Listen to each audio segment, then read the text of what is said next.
الحمدللہ رب العالمین والصلاة والسلام علی سید المرسلین اما بعد۔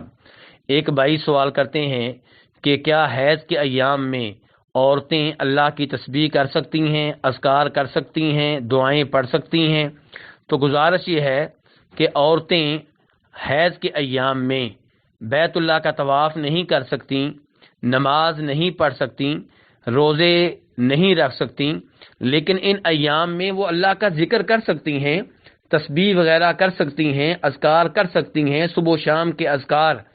انہیں جاری رکھنا چاہیے، رات کو سوتے ہوئے سونے کی دعائیں پڑھنی چاہیے، صبح اٹھ کر وہ دعائیں پڑھنی چاہیے جو نیند سے اٹھ کر نبی علیہ الصلوۃ والسلام پڑھا کرتے تھے۔ اور اس کی ایک دلیل تو یہ ہے کہ نبی علیہ الصلوۃ والسلام نے حیض کے ایام میں اذکار سے نہیں روکا، دعائیں کرنے سے نہیں روکا، تسبیحات کرنے سے نہیں روکا۔ اور دوسری بات یہ ہے کہ امام بخاری اور مسلم وغیرہ روایت کرتے ہیں کہ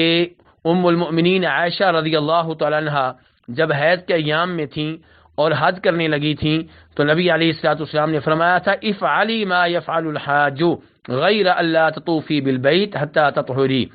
کہ وہ سارے کام کرو جو حاجی کرتے ہیں، بس بیت اللہ کا طواف نہ کرنا۔ تو حاجی جو ہیں وہ جب مینا جاتے ہیں تو لبیک اللہم لبیک پڑھتے ہیں، عرفات میں جاتے ہیں وہاں پہ لا الہ الا اللہ پڑھتے ہیں، اور اس قسم کے اذکار میں مصروف و مشغول رہتے ہیں۔ تو نبی علیہ الصلوۃ والسلام جناب عائشہ سے کہہ رہے ہیں کہ وہ سارے کام کرو جو حاجی کریں گے لیکن طواف نہ کرنا۔ تو حالت حیض میں طواف کرنے کی اجازت نہیں ہے،